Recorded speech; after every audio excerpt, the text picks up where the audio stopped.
लालची सब्जी वाली। पहाड़ों के बीच में बसे एक शहर लक्ष्मणपुर में एक शाम एक महिला अपने सिर पर एक सब्जी की टोकरी रखे हुए जोर जोर से आवाजें लगाती हुई कहती है, सब्जी वाली आई है, हरी ताजी सब्जियां लाई है, आलू ले लो, गोभी ले लो, हरी हरी सब्जियां ले लो, सब्जी वाली आई है। सुमित्रा देवी का इंतजार करते हुए सामने दो आदमी खड़े होते हैं और जैसे ही सुमित्रा देवी अपनी टोकरी लिए हुए उन दोनों के पास पहुंचती है, उनमें से पहला आदमी सुमित्रा देवी से कहता है, अरे आओ आओ सुमित्रा देवी, हम तुम्हारा इंतजार कर रहे थे। तुम्हारी सब्जी के बिना हमारे खाने का स्वाद ही नहीं बनता। हाँ सुमित्रा देवी, तुम ऐसा क्या करती हो जिससे तुम्हारी सब्जी हमेशा स्वादिष्ट बनती है और हमारा स्वास्थ्य भी अच्छा रहता है? बस आप लोगों की कृपा है। असल में मैं सब्जियों की जैविक खेती करती हूँ, इससे मेरा रोजगार भी चलता है और अच्छी सब्जियां भी उग जाती हैं। मुझे 2 किलो आलू और 2 किलो प्याज देना। हाँ अभी देती हूँ। मुझे 2 किलो टमाटर चाहिए। हाँ। सुमित्रा देवी दोनों को सब्जी देकर आगे बढ़ जाती है। आगे उन्हें एक महिला दिखाई देती है जो कि उनसे बहुत समय से सब्जियां ले रही होती है। वो महिला सुमित्रा देवी से कहती है, सुमित्रा, मैं तेरा ही इंतजार कर रही थी। आज कौन कौन सी सब्जियां लाई हो, बता जरा। दीदी, आज आलू, टमाटर, प्याज है मेरे पास, बताओ क्या चाहिए तुम्हें। अच्छा, तो मुझे 1 किलो आलू और 2 किलो टमाटर दे दो। अभी देती हूँ। इस प्रकार सुमित्रा देवी जगह जगह घूमकर सब्जियां बेच आती है।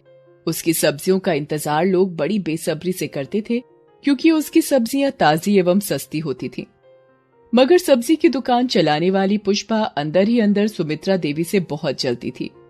एक शाम जब सुमित्रा अपनी अच्छी कमाई करके पुष्पा की दुकान के सामने से नोट की गिनती करते हुए गुजर रही होती है तो पुष्पा उससे कहती है, आज तो सुमित्रा तुम्हारी अच्छी कमाई हो गई। चलो बढ़िया है, तुम्हारा ही सही है। मैं तो यहीं पड़ी रहती हूँ, तुमने तो मेरे सारे ग्राहक ही छीन लिए। नहीं दीदी, मेरा काम किसी को परेशान करना नहीं है।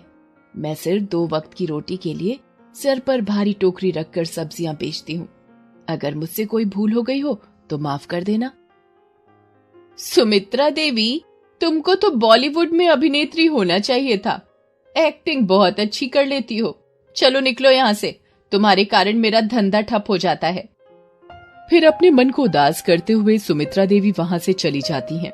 फिर कुछ दिनों बाद कोरोना महामारी की दूसरी लहर आती है। सुमित्रा देवी की रोजी रोटी बंद हो जाती है। जो भी बचत के पैसे थे वो भी खर्च हो जाते हैं। एक दिन पुष्पा सुमित्रा देवी को उसके घर बुलाती है। सुमित्रा देवी पुष्पा के घर पहुंचती है और उससे कहती है, देख सुमित्रा, मुझे नगर निगम से सब्जी की होम डिलीवरी का ऑफर आया है, पर मेरे पास कोई डिलीवरी के लिए नहीं है, इसीलिए मैंने तुझे मौका देने के लिए सोचा है। मालकिन, आपने मेरे को इस काबिल समझा, मेरे लिए वही बहुत है। बताइए मुझे कब से काम शुरू करना है। देखो, सरकार ने ये गाइडलाइंस दी है कि एक डिलीवरी बॉय सिर्फ एक बार बाहर निकल सकेगा और एक बार में ही जितने सामान होंगे उसे डिलीवर करना होगा और सामान को पहले नगर निगम कार्यालय में सैनिटाइज करने के लिए देना होगा। चलिए मैडम जी, मैं कल से ही शुरू करती हूँ। अगले दिन पुष्पा अपनी सब्जियों को सैनिटाइज करने के लिए भेजती है और वहां से सुमित्रा देवी सब्जियों को लेकर होम डिलीवरी के लिए चल पड़ती है और देखते ही देखते कुछ दिनों में दोनों के पास बहुत पैसा हो जाता है। तभी पुष्पा सुमित्रा देवी से कहती है, देख सुमित्रा देवी, लॉकडाउन में हमने कितनी कमाई कर डाली।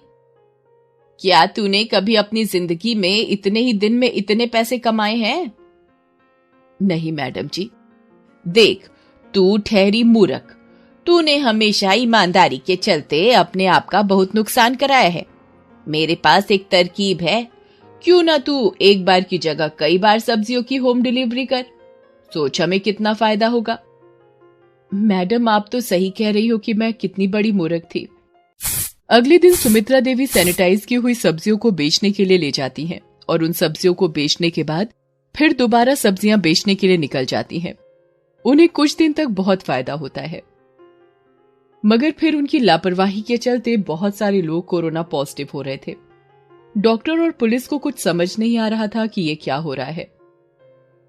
पुलिस गलियों में लगी सीसीटीवी कैमरे की तलाश में जुट जाती है और उन्हें सुमित्रा देवी कई बार सब्जियां बेचती हुई नजर आ जाती हैं।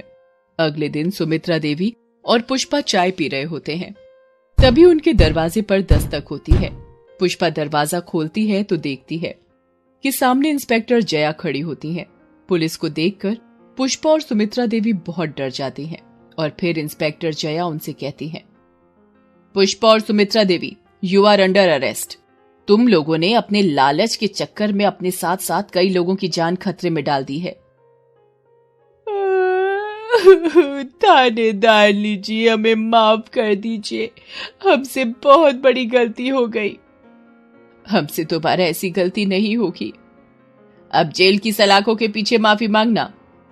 फिर पुलिस पुष्पा और सुमित्रा देवी दोनों को जेल में बंद कर देती है। सुमित्रा देवी सोचती हैं कि ये सब पुष्पा के कारण हो रहा है, मगर लालच उसने भी किया था, इसकी सजा उन दोनों को मिल गई। Please subscribe this channel.